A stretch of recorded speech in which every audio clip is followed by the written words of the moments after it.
नमस्कार दोस्तों, पूजा वार्ष्णेय हिंदी कहानियों में आपका स्वागत है। आज की कहानी का शीर्षक है श्रद्धा बिना प्रभु का नाम जपना बेकार। मित्रों, मैं कहानी शुरू करने से पहले आपसे रिक्वेस्ट करती हूँ, अगर आपको कहानी अच्छी लगे तो मेरी वीडियो को लाइक और शेयर ज़रूर कीजिएगा।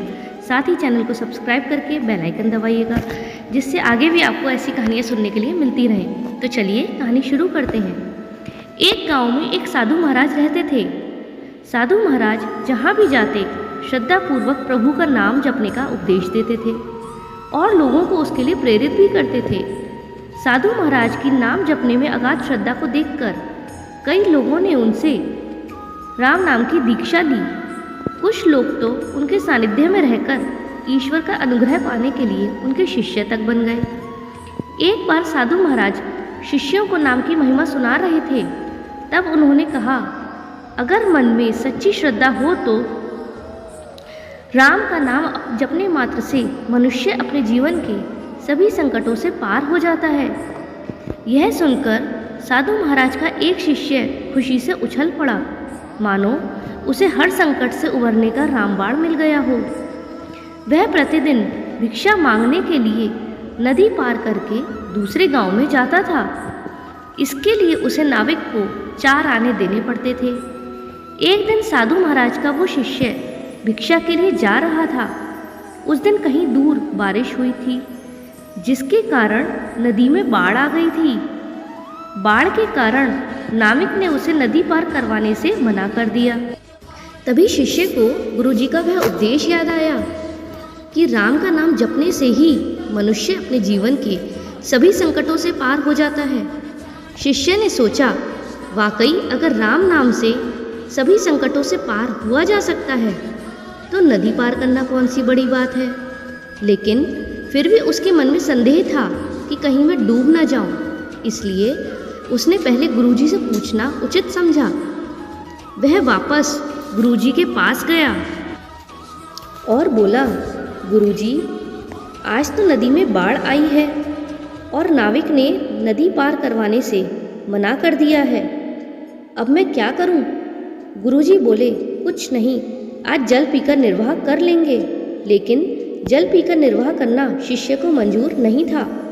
उसने गुरुजी से फिर पूछा, गुरुजी, आप कहते हैं कि राम नाम जपने मात्र से सभी संकटों से पार हुआ जा सकता है, क्या राम नाम से नदी भी पार हो सकती है? गुरुजी बोले, अवश्य, श्रद्धापूर्वक लिया गया राम का नाम सभी संकटों से पार कर देता है। इसमें कोई संदेह नहीं है कि नदी पार हो सकती है। गुरुजी की बात सुनकर शिष्य फिर से नदी की ओर चल दिया। शिष्य को पक्का विश्वास तो नहीं था कि वह नदी पार हो जाएगा, लेकिन फिर भी राम नाम की परीक्षा लेने के लिए वह नदी में उतरा। उसने एक बार राम बोला और एक कदम आगे बढ़ाया तो कुछ भी नहीं हुआ। 2 बार राम राम कहा और कदम आगे बढ़ाया, उसे कोई प्रभाव नहीं दिखा। अब वह राम राम बोलते बोलते नदी में आगे बढ़ने लगा। पानी उसकी गर्दन तक आ पहुंचा। अब उसने सोचा कि राम नाम बेकार है, यह केवल लोगों को उपदेश देने के लिए है। गुरुजी तो झूठ बोलते हैं।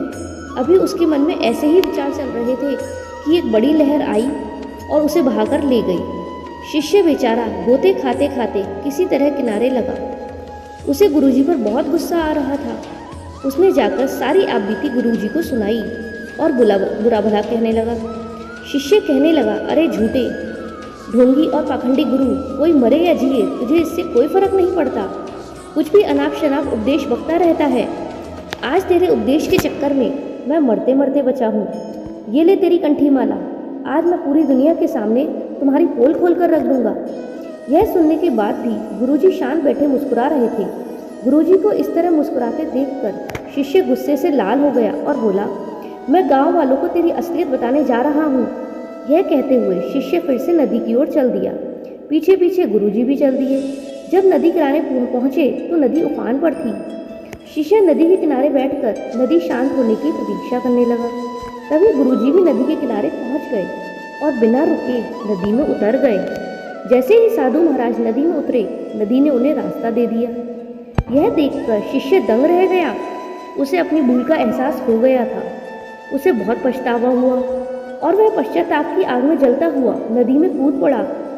अब उस समय उसे यह परवाह नहीं थी कि उसके जीवन का क्या होगा, ना ही उसे कोई सुध थी।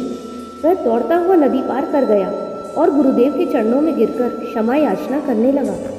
साधु महाराज ने उसे उठाया और गले लगा लिया। जब उसे सुध आई तो उसने पीछे मुड़कर देखा, नदी ज्यों की त्यों बह रही थी। उसने आश्चर्यपूर्वक गुरुजी से पूछा, गुरुजी, ये क्या रहस्य है?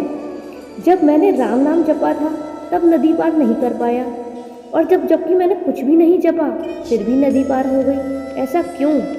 गुरुजी बोले, सब श्रद्धा का चमत्कार है। नाम तो श्रद्धा को साधने का जरिया मात्र है।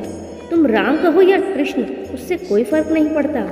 अगर श्रद्धा है तो तुम्हारा कोई भी नाम या विचार तुम्हें संकटों से पार कर सकता है, और यदि श्रद्धा नहीं है तो सारे नाम बेकार हैं।